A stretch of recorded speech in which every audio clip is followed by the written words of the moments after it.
Hello friends, welcome to drama spoiler.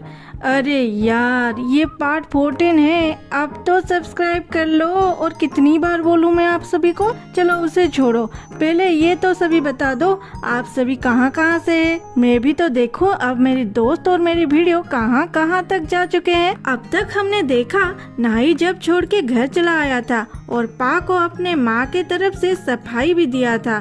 पा नाई से इरिटेट होके अपने घर चली आती है और वहाँ पे गार्डन में कुछ कर रही थी, मतलब एक लकड़ी पे कील ठोक रही थी, वो भी फालतू में। पा की पड़ोसी थी जॉय, जो उसके साथ हमेशा घूमती थी, वो वाली लड़की। पा को देख के जॉय की सास पूछती है, जॉय ये पा को क्या हुआ है, वो इतना अपसेट क्यों है। जॉय बोलती है, अरे उस नुआन के वजह से, और क्या हो सकता है। तो आंटी बोलते हैं, उसने अभी अभी तो शादी की है और अभी से प्रॉब्लम स्टार्ट हो गई। ये सुन के जय बोलती है, पा की सास आप जैसी तो नहीं है ना, इसीलिए सासू माँ उसे प्रॉब्लम हो रही है। और आके अपने सास को गले लगा लेती है। तो आंटी बोलते हैं, तुम्हें कितनी बार बोलूं मुझे सासू माँ मत बुला, लोगों को लगेगा तुम उइडो हो। आजकल कोई भी उइडो से शादी करना नहीं चाहता, और भी मेरा बेटा तुमसे शादी करने से पहले ही हमें छोड़ के चला गया था। तो ये इनकी रिलेशन है, अभी तक मुझे भी नहीं पता था। तो जॉय आंटी के बेटे आर्ट से प्यार करती थी और आर्ट मर चुका है, लेकिन जॉय आर्ट के माँ के साथ रहती है क्योंकि वो अकेले हो गए थे ना। फिर आंटी बोलते हैं, जाओ उस घर में ये सूप दे देना। फिर जॉय पा के पास जाती है और बोलती है, पा क्या हुआ है, इतना टेंशन में क्यों हो। तो पा बोलती है, क्या करूं बताओ तो, नाई को हमेशा उसका माँ सही लगता है और नुआन मेरी बहन को किस किस तरह से परेशान की है, जानने के बाद भी मैं कुछ कर नहीं सकती। इससे ज्यादा लाचारी और क्या हो सकता है। और वो नुआन पहले से ही प्रूफ रख के बैठी है, जैसे कोई उस पे उंगली ना कर सके। जय बोलती है, तो अब क्या करोगे।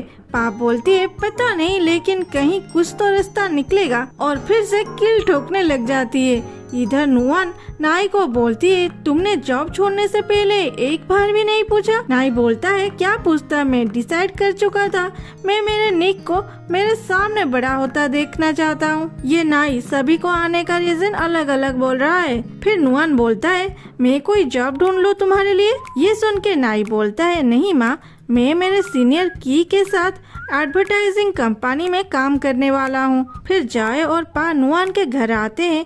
नाई जॉय को थैंक्स बोलता है क्योंकि पा को वो घर छोड़ने आई थी, और पा को एक कार खरीदने के लिए बोलता है। पा बोलती है, सोच लो, मेरे लिए कार खरीदोगे तो तुम्हारे माँ और बहन तुम्हें जीने नहीं देंगे। नाई बोलता है, ऐसा कुछ नहीं होगा, लेकिन महंगी वाली कार मत लेना, अभी अभी तो मैं नौकरी छोड़ के आया हूँ, इसलिए थोड़ा सा बजट टाइट है। और वहाँ से चला जाता है। ये सुन के पा नाई का पीछा करके पूछती है, तुमने सच में जॉब छोड़ दिया, मतलब तुम अब हमेशा घर में रहोगे।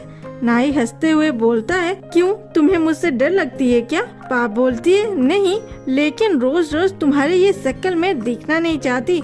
ये कहने के बाद वो वहाँ से जाने लगती है, लेकिन लकड़ी से पा की पैर फिसल जाती है। नाई उसे पकड़ लेता है। पा नाई को हाथ छोड़ने को बोलती है और बोलती है, मुझे छूना भी मत। और फिर से जब वो चलती है, वो फिर से फिसल के गिर जाती है और नाई की ओर घूरने लगती है। नाई हंसते हुए बोलता है, तुमने तो बोली छूना मत, फिर ऐसे लुक क्यों दे रहे हो। और वहाँ से चला जाता है। फिर पा भी वहाँ से चला जाता है। ये सब जो पेड़ की डाली नीचे गिरी है, ये सब ऊपर बैठ के टाई गाट रहा था। इबिन की वो अब भी पेड़ के ऊपर बैठ के इन दोनों को देख रहा था। वो जाके डियो को पूछता है, अच्छा मुझे ये बताओ, ये दोनों शादीशुदा है ना, इन दोनों में सच में प्यार है ना। डियो पूछती है, ऐसा क्यों पूछ रहे हो। ताई बोलता है, मैंने अभी अभी उनका बातें सुना, उनमें कुछ तो कमी है। ये सारी बातें मोटू चुपके से सुन लेती है और वो ये सब बातें जाके नाड़े को बोलती है। फिर नाड़े ये सोचती है वो ताई से सारी बातें निकाल के अपने माँ को बोलेगी तो उसकी माँ उस पे खुश हो जाएगी। इसी चक्कर में वो ताई को घर के बाहर एक सुनसान प्लेस को लेके जाती है और ताई के पूछने पर वो बोलती है, मैं तुम्हें यहाँ पे तुम्हारे साथ एक डील करने आई हूँ। अगर तुम नाई और पा के बारे में सारी बातें मुझे बोलोगे ना, मैं तुम्हें बहुत सारी पैसे दूंगी। और वैसे भी ताई सट्टेबाजी करता था, जिसके वजह से उसके पास पैसों की तंगी हमेशा रहता था। ताई को सोचते हुए देख के नाड़े बोलती है, तुम जितना चाहो उतना पैसा मैं अभी ऑनलाइन पे कर सकती हूँ। तभी दो लड़के आके उसके फोन छीन लेते हैं। नाड़े गिर जाती है। ताई पूछता है, तुम ठीक हो ना? नाड़े बोलती है, अरे मुझे छोड़ो, उन्हें पकड़ो। और ताई उनके पीछे भागता है।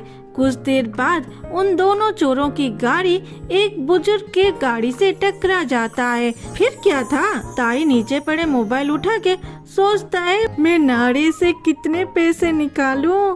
तभी एक चोर ताई का पैर पकड़ लेता है। ताई अपने पैर को छुड़ाने के लिए बहुत कोशिश करता है और लास्ट में उस चोर को एक लात मार देता है। ये जो लात मारने वाली सीन था ना, ये नाड़े देख लेती है।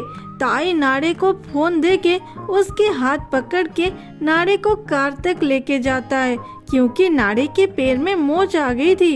लेकिन ये सब देख के वो घर आके मोटू को बोलती है, ताई मुझसे प्यार करता है। ये सुन के मोटू उसे मारने के लिए जाने लगती है। नाड़े उसे रोक के बोलती है, अरे रुक जाओ। मोटू बोलती है, क्यों? आप उससे एक्सेप्ट करोगे? नाड़े उल्टी करने की एक्टिंग करके बोलती है, नो वे। लेकिन मैं कुछ दिन एक्टिंग करके ताई से नाई और पा के बारे में सारे सीक्रेट निकाल लूंगी। दूसरे सीन में दिखाता है, नुआन नाई को बुलाता है और अपने साथ लीता के घर जाने के लिए बोलती है। जब सभी कार के अंदर बैठते हैं तब पा के बोलती है, मैं भी जाऊंगी आप सभी के साथ। और कोई कुछ बोलने से पहले वो कार में बैठ जाती है। फिर सभी लीता के घर पहुंचते हैं। फिर लीता और उसके पापा नुआन की वेलकम करते हैं। तभी वो पा को देख के टेंस हो जाते हैं। नाई पा के इंट्रोड्यूस उन दोनों के साथ कराता है, ये बोल के कि ये दा की बहन है। पा लीता को बोलती है, नाइस टू मीट यू लीता, तुम्हारे बारे में दा बहुत कुछ बोली थी। यहाँ पे ये सुन के लीता को ऑकवर्ड फील होती है। दूसरे सीन में दिखाता है, लीता गेस्ट के लिए फ्रूट्स काट रही थी। तभी किचन में मेड आई है सोच के वो उसे प्लेट लाने के लिए बोलती है, लेकिन वहाँ उसकी मेड नहीं पा थी। वो पीछे से एक चाकू लेके लीता पे वार करने जाती है। लीता उसे देख के पूछती है, पा तुम ये क्या कर रही हो? पा क्या लीता को मारने वाली है? देखते हैं अगले पार्ट में।